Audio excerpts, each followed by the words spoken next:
Hi, Parker, Colin. how are you going? I'm good. How are you? Nice to meet you. Very well. Nice to meet you. Thank you very much for your time Of today. course. So, Parker, first of all, so this movie is based on a short you've made before, Laura Hasn't Slept. And I was wondering because a lot of times directors make shorts that are supposed to be shorts only. So I was wondering, when did you actually start to feel for the first time that there's actually uh, a good reason to turn this into a feature? Yeah, I mean, that was certainly my. I wanted to make Laura Hasn't Slept just for its own sake, and it was always intended initially to be a self-contained film.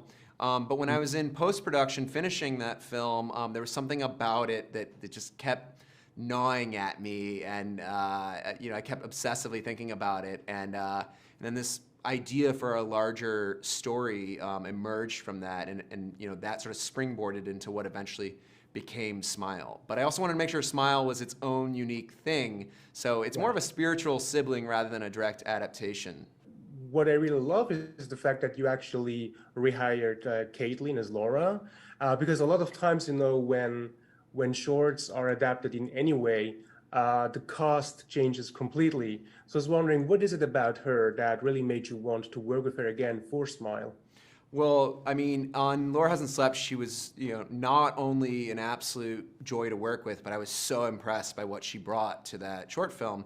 And so when I started developing and writing Smile, there was this character in the feature that was kind of a parallel to the character she played in the short, and I wrote it with her in mind. I was never going to consider anyone else. I knew it needed to be her. Oh, that's awesome. So I know you said that you kind of wanted to bring across the feeling of a sustained panic attack from start to finish. And I was wondering because I know that making movies can be really hard and getting a movie made. I was wondering if you can relate to that feeling in any way as a filmmaker, just because it is so hard to release a movie. Yeah, definitely. I mean, it is an enormous mountain to climb, both the work and even just to get to the place where somebody agrees to let you make it.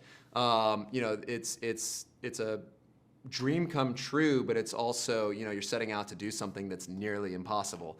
But yeah, I think I put a lot of myself and things that I'm feeling into my work. I always try to translate it and sort of obscure it through the lens of genre and some other character stories so that it doesn't the end product isn't too personal or identifiable. But yeah, definitely I pull from what I'm feeling. And you also, I believe you also said that you wanted to bring across the feeling, like the dread feeling when you wake up after a nightmare. And I'm a guy that actually never remembers dreams or nightmares, so I don't 100% feel that. But I was wondering if you do actually remember like a specific nightmare that maybe even inspired your storytelling as a, genre filmmaker. Yeah, I think for me, it's less about a specific nightmare than it is that sort of like liminal space between the nightmare and waking up, and Yeah. how it kind of carries over and infects your life for the first few minutes that you're awake, even though the logical side of your brain knows that it's not real, it was just a Yeah. dream, and yet you can't get rid of this sort of panicky feeling of doom. And I wanted to see if I could take that feeling and put it on screen. And I was wondering because what I love about this is the fact that you don't really care about a body count. It's really about this character Rose who struggles with what is happening to her. And in my opinion, that really makes it even more scary because a lot of horror movies, unfortunately, are about as many death scenes, as many gory death scenes as possible, but forget about the characters. And so, but this one is so because it's about her and her family and what she had experienced in the past. These are the things that make it like the real stuff makes it even more creepy, right?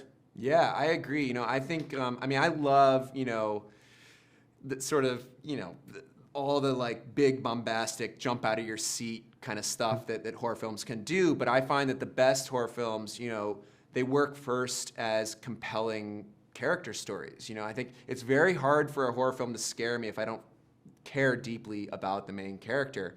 And you know, I really wanted to tell this story that felt, you know, grounded and human and honest and real. And I think those are the elements that like really get under an audience's skin. And I think that's the stuff that'll linger with them after the credits roll. Absolutely. And what also adds to it is the fact that you actually work with practical effects here, which is something that I totally enjoy, especially in horror. I was wondering, what would you say? How much would the movie have, you know, suffered if you would have gone full digital? You know, so here's the thing. I love practical effects. I grew up on them. It's, you know, one of the things I've always loved about the horror genre. It's one of the reasons I wanted to make horror films.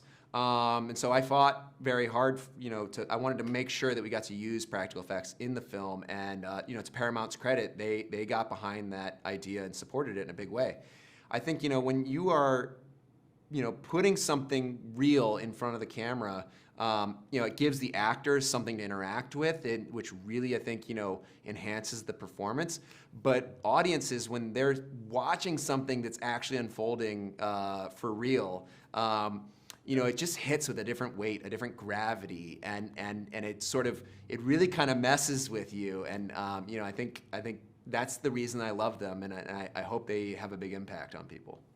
Absolutely. And I feel like it's very fascinating because I feel like that a lot of people believe that CGI is like the follow-up of practical effects, but it's actually two completely different things. And the thing is that practical effects have developed as well in all these years. It's not like that they stood still. It's like they are developing their stuff year by year. So I was wondering if you do remember like something specific that Tom Woodruff Jr. that you worked with on this movie, if there is like something specific about the development of practical effects that he had told you.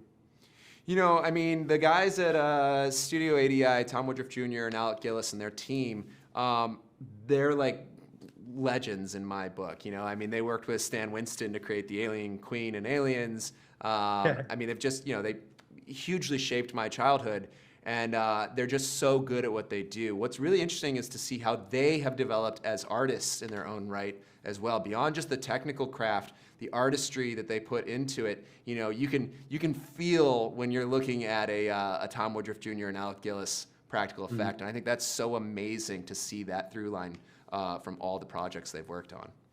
That is so amazing. And did you had, you know, like any feedback on the final product that they have seen on screen? Because I remember, you know, talking to him, you know, and I remember him telling me that sometimes he's surprised to see the final product because sometimes, unfortunately, they like cover his work up with CGI anyway, then during post, you know, so he's sometimes surprised to see it. Yeah. No, I mean, you know, I think that what can be really great is a subtle marriage of, you know, doing as much as you can practical in front of the camera and then just using VFX to like sweeten or to cross certain bridges that just aren't quite possible with practical effects. But in this case, you know, it was always my intention to do everything as practical as possible and to really honor, you know, the craftsmanship that went into those practical effects. And so, you know, I think what we did is really there on screen. So, Parker, seriously, thank you so much for your time. Seriously, I mean it. I really enjoyed your movie, so thank you very much for delivering something truly, truly great. Thank you very much, and for your time as well. thank you. I really appreciate it. This was great.